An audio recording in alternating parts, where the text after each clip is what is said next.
Gracias por acompañarnos en su programa Acceso Directo, un programa para divulgar el trabajo de nuestros académicos y científicos. Y el tema de hoy, créanme que todo el mundo vamos a aprender, es sobre la mortalidad y propagación en la península de Yucatán del cólera en el año 1833 y 1834.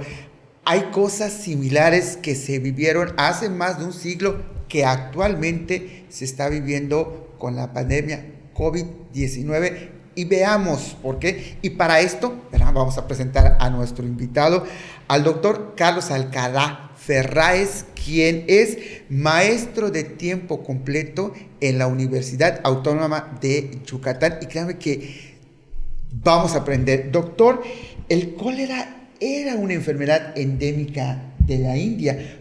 ¿Cómo llega a Europa o cómo empieza a viajar esta enfermedad? Ok, bueno, antes que nada, muchas gracias por la invitación para compartir un poco de estos temas en perspectiva histórica y sobre todo ahorita que está en boga la cuestión del coronavirus. Hay que destacar primero que si bien estamos viviendo una situación inédita, es algo que a lo mejor muchos y probablemente pensamos que nunca íbamos a vivir, es una situación inédita pero no es nueva. O sea, es algo que se ha presentado a lo largo de la historia de la humanidad. Inédita, pero no nueva. Pero no nueva, okay. Claro. O sea, y esto podemos hablar desde las epidemias de peste bubónica en Europa en la Edad Media, las epidemias de viruela durante el periodo colonial, las de tifo exantemático, etc. Y un sinfín de enfermedades ante las cuales se daban medidas un tanto similares en cuanto al concepto de lo que estamos viviendo hoy con respecto al aislamiento, las cuarentenas, etc. Pero bueno, retomando tu pregunta, con respecto al cólera, el cólera era una enfermedad endémica en la India hasta 1817, y cuando hablamos de endemia, es una enfermedad que subyace o que se encuentra en un lugar determinado. O sea, y la población que vive en esa zona generalmente es inmune. Y, por ejemplo, para principios del siglo XX, que eran muy comunes los episodios de fiebre amarilla en Yucatán. La fiebre amarilla era una enfermedad endémica en Yucatán, es decir, una persona que había nacido en Yucatán en ese periodo probablemente no se enfermaba o desarrollaba un tipo de inmunidad natural. Digo, esa es una explicación mucho más científica y médica, ¿no? Pero eran personas que normalmente estaban a salvo de ese padecimiento. En el momento que una persona de otro lugar llegaba a Yucatán, por ejemplo, y tenía contacto, en este caso con el mosquito, que es un vector que es otro tema también, y entonces se enfermaba, entonces se presentaba un factor que propagaba la enfermedad y presentaba pequeños episodios epidémicos. Entonces, la definición es distinta. Epidemia es cuando hay un número mayor de casos a lo normal de una enfermedad. Y la endemia se habla de enfermedades que son propias de un sitio determinado, que después pueden migrar, como fue el caso del cólera en la India, que a partir de 1817 probablemente alguien que no fuese de la India haya contraído la enfermedad, haya viajado, y eso permitió que esa enfermedad se propagara primero por países del continente asiático, lo que es el Lejano Oriente, China, Japón, Mongolia, etc. Y de ahí empieza el recorrido por los países de Medio Oriente y por Europa. Entonces es un proceso que duró aproximadamente 8 o 10 años, luego se vuelve a presentar con el mismo proceso hasta que en 1831-32 de Europa pasa al continente americano a través de Canadá y por el Océano Atlántico. ¿Cómo llega al continente americano? Generalmente en esa época, pues obviamente los viajes eran a través de barcos. Entonces, habían dos maneras de que la enfermedad se propagara. Una, por barcos, que era el medio, o por carretas, o por caminos. Las enfermedades siempre se escogen las arterias principales en un país, en una localidad o en un poblado determinado.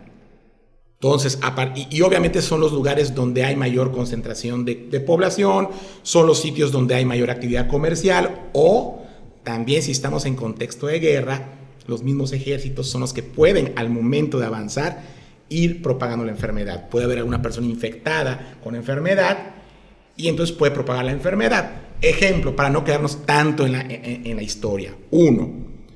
Guerra de Castas, 1853. El intercambio que existía entre los mayas y los ingleses en la zona de Belice. Bueno, en ese momento hay una epidemia que se había presentado en Jamaica en 1852. Alguna persona enferma seguro tuvo contacto con algún indígena maya y esto generó que la enfermedad se propagara entre los efectivos militares que estaban combatiendo. ¿Qué enfermedad era? Cólera. Ese era el cólera. Que combatieran.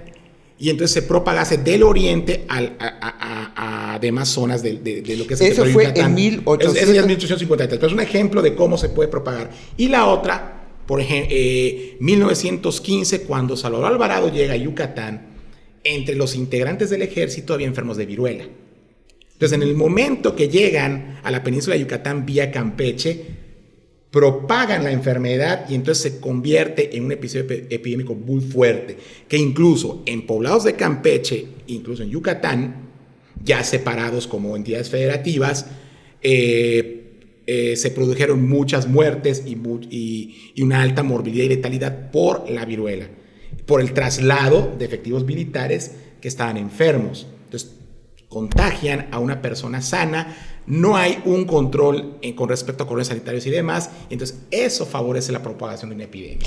Para 1833, doctor, 34, ¿cómo llega a la península de Yucatán el cólera? Bueno, aquí hay que considerar dos vías. Una, primero, ¿cómo llegó a México? De entrada, hay que considerar el intercambio comercial que había península de Yucatán, obviamente con el puerto de Veracruz, que a partir de eso era el comercio con los demás puntos de la República Mexicana, el comercio con La Habana y el comercio con Nueva Orleans. Y de ahí todo el comercio para Europa. La otra ruta es que existe la hipótesis de que los primeros casos de cólera que se presentaron en la República Mexicana, de acuerdo a la historiadora Elsa Malvido, fue que los primeros enfermos llegaron a pie, a partir de Texas, a la zona que actualmente es Coahuila, y que de ahí también hubo un factor de propagación que llegó hasta el centro de la República. Entonces hay una cantidad de casos en Querétaro, en Puebla, en la Ciudad de México, de ahí para Guadalajara. Entonces son las dos explicaciones. Esa ruta a pie, que es hipotética también, y el transporte vía marítimo, ¿no? Que era el que se utilizaba para viajar o para recorrer grandes distancias. A eso hay que sumarle los traslados que habían en carretas, a caballo, en carrozas, en distintos puntos, ¿no? Como el caso de la península. En la península, ¿cómo era la comunicación normalmente? Los barcos llegaban generalmente a Campeche o a Cizal. Hay que recordar que Progreso no existía en ese momento. Entonces, a partir de ese traslado, por ejemplo, si alguien de Campeche quería viajar a Mérida, habían dos vías. Una, te ibas en tu carro, en el carruaje o en el coche, que era cargado por los indígenas mayas, y era un recorrido de varios días de Mérida a Campeche o viceversa, o la otra, tomar un barco que te llevara en un periodo de 2 días aproximadamente de Campeche a Cizal, y de Cizal había un traslado también en carroza o en coche hasta la ciudad de Mérida, que era un traslado de días en la que uno estaba en riesgo incluso de ser asaltado, o las condiciones de los caminos eran lodosos, o sea, no son las carreteras como las conocemos ahora, evidentemente. No había ese avance en cuanto al asfalto y demás. Entonces, obviamente, eran caminos lodosos, empedrados, que muchas veces dificultaban el traslado, y si era época de lluvias, mucho más. Doctor, nos vamos a un corte comercial y regresamos porque esto está interesante.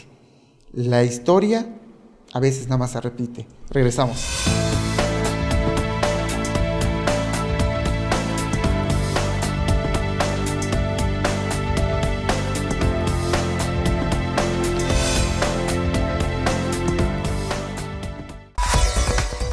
Los periodistas Emilio Moller y Emilio E. Moller, con su análisis profundo y lectura entre líneas, nos transportan a ese espacio político y de debate que solo aquí puedes ver. Primera Plana por Teleplay. Viejos amigos en una nueva señal.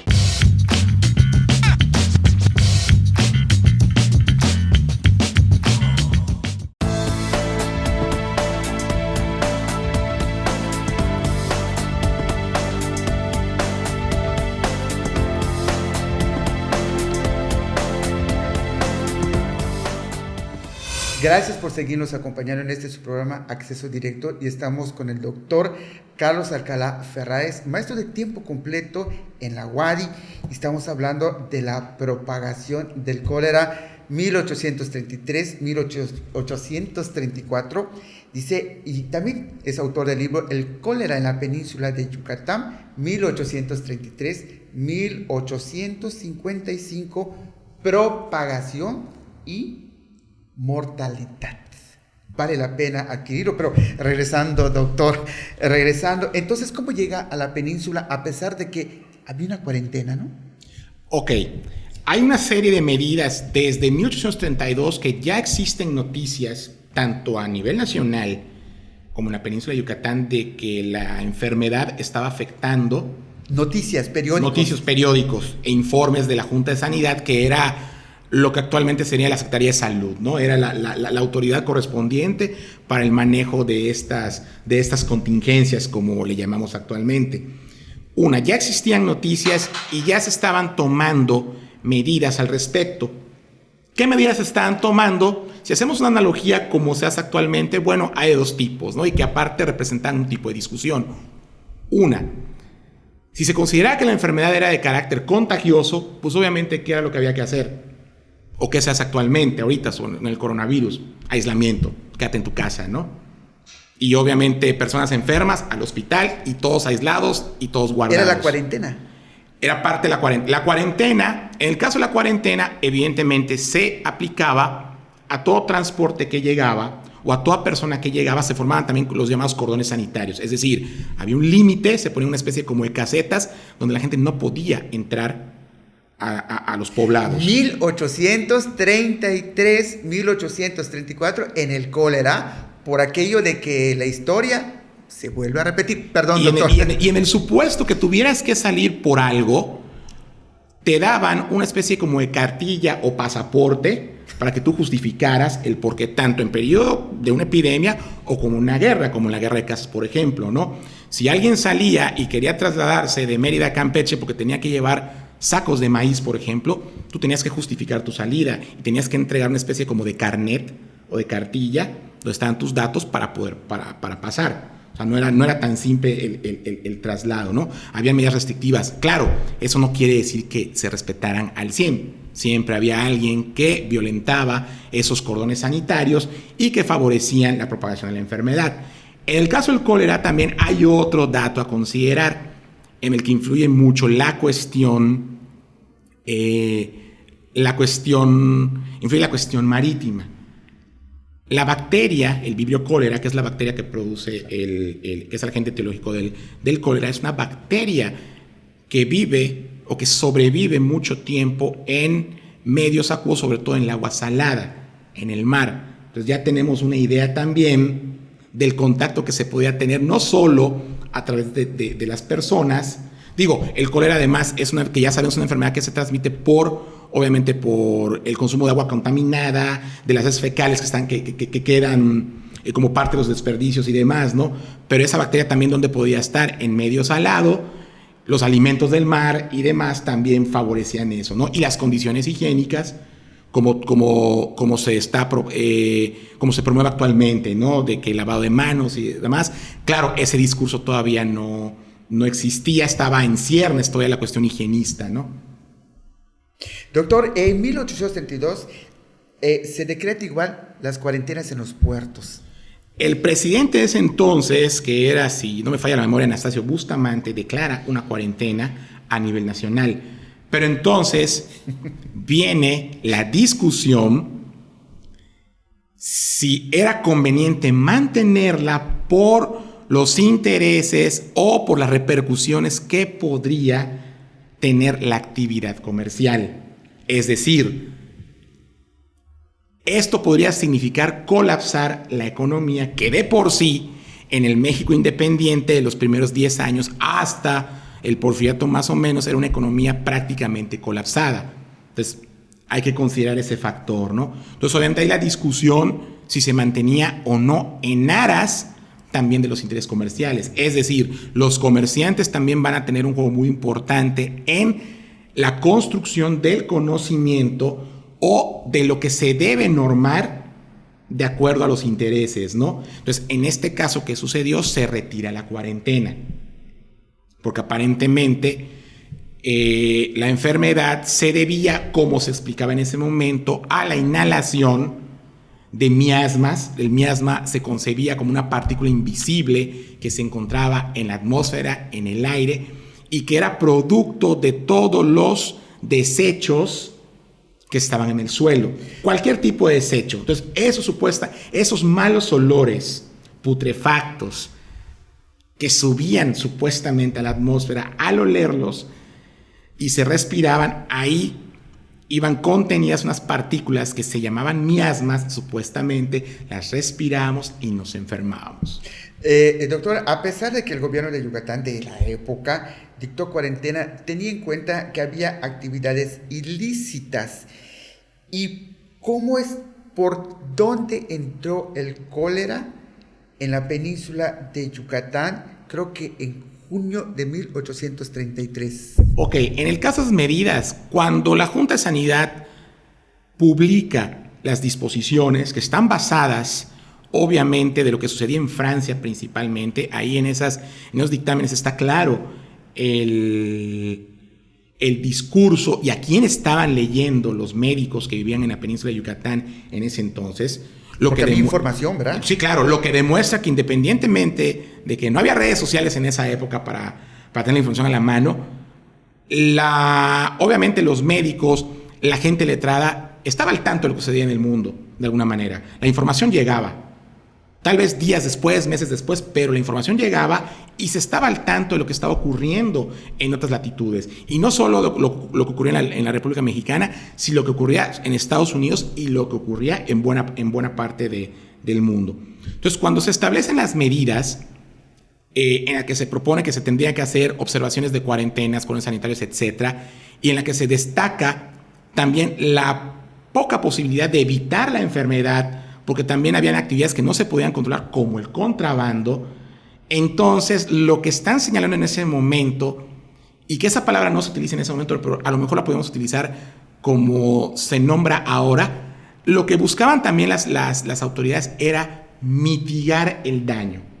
No sé si han escuchado que dicen, es que hay que mitigar el impacto de la epidemia. Bueno, entonces lo que estaban proponiendo en 1932 era, como difícilmente, aunque nosotros hagamos todo el trabajo, pero hay cosas que están fuera de nuestro alcance, como las actividades ilícitas. Entonces lo que nos queda es establecer las medidas lo más que se pueda para disminuir los efectos que pueda tener esta enfermedad. No están hablando de combatirla al 100, sí nos va a afectar, pero hay que encontrar la manera de que este daño sea lo menos posible. ¿Por dónde entra el cólera en la península? Hay una hipótesis que señala que el primer punto es la ciudad de Campeche. Vamos a un corte comercial y regresamos y nos explica después cómo fue ese camino de Campeche para Yucatán. ¿Le parece, doctor? Regresamos. Perfecto.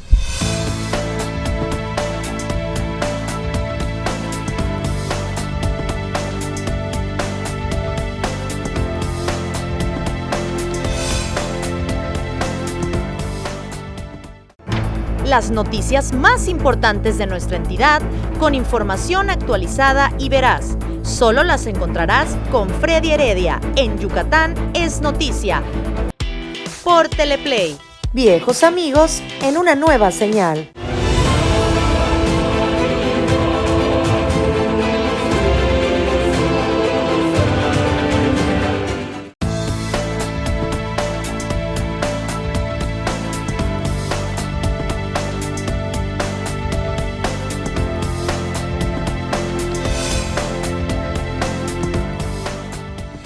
Gracias por acompañarnos en su programa Acceso Directo y estamos platicando con el doctor Carlos Alcalá Ferráez, quien es autor del libro El cólera en la península de Yucatán, 1833-1855, propagación y mortalidad. Vale la pena leerlo. Hay muchas similitudes con lo que estamos viviendo el día de hoy. Nos quedamos que hipotéticamente el cólera entra por Campeche en 1833. Sí, aparentemente entre el 24 de junio de 1833 se registra el primer caso. Esto es en el barrio de San Román, digo que tiene cierta lógica. El barrio de San Román es un barrio de pescadores. Ahí se encontraban los astilleros donde se construían las embarcaciones en esa época. Entonces, obviamente, por las características que ya mencionamos del cólera, pues era de esperarse que por esa vía iniciara la enfermedad, ¿no? Y obviamente el crecimiento de esos casos, como ahora, también se dio de manera exponencial. O sea, estamos hablando que de ese día para 10 días en Campeche ya habían más de 500, 600 casos. Entre esos casos fallecidos con una letalidad muy alta, ¿no? Y a partir de ese episodio, obviamente por los diversos caminos que ya comentamos, se fue propagando para la ciudad de Mérida y a partir de ahí por el resto del territorio yucateco. Esa es una de las hipótesis, de alguna manera la que más se comenta, ¿no? Ahora, yo considero que también hay que tomar en cuenta a los puestos de vigía. Los puestos de vigía eran unas torres que se encontraban en diversos puntos de la costa yucateca y que servían básicamente para vigilar actividades ilícitas, sobre todo para siglo XIX, ¿no? Entonces, ¿qué sucedía? Evidentemente, hay ciertas prácticas que no desaparecen y no dudo que en ningún momento hubiera sido factible corromper a las autoridades o a los que estaban en esas torres, que esos productos entraran, o esas personas entraran sin ningún problema. Esas vigilancias. Esas vigilancias eran violentadas. Estaban en los puertos. Que estaban más que en los puertos, eran torres de vigía en la costa. Okay. En la costa. Entonces era muy fácil entrar por allá, por esos sitios, evidentemente una, o a escondidas, o dos, corrompiendo a la autoridad. Entonces, obviamente, al entrar por esas zonas, pues obviamente se tomaban los caminos donde ya había el traslado de animales, de carruajes, o habían medios para transportar todos esos productos y las personas, ¿no? Y obviamente en esos productos, además que podían ser distintos productos para el comercio, probablemente incluso hubieran enseres alimenticios o productos de intercambio. Y esos productos que podrían ser frutas, verduras, ganado, etcétera, o objetos, no sé, de ornato, etcétera, cualquier variedad de productos, pero sobre todo alimenticios que pueden estar contaminados, alguien los comía, alguien los probaba y seguro ya se habían infectado, ¿no? Se diezmó la población. ¿Qué grupos siempre son los más afectados en la población, doctor? Aquí depende mucho en cuanto a las epidemias, de repente varía, ¿no? Para esa época, normalmente los grupos más vulnerables eran población infantil, mujeres. Generalmente la mortalidad femenina siempre fue más elevada. Una, por las condiciones de trabajo doméstico y dos, por la cuestión materna, ¿no? Eran muy frecuentes las muertes también por parto, por trabajo de parto y por todo lo que esto conlleva, ¿no? Pero también hay que tomar en cuenta que en el caso de las epidemias como el cólera, hay sitios donde, por ejemplo, los hombres fueron los más afectados. Y esto debe ser probablemente, es una vertiente a analizar por la actividad que tenían.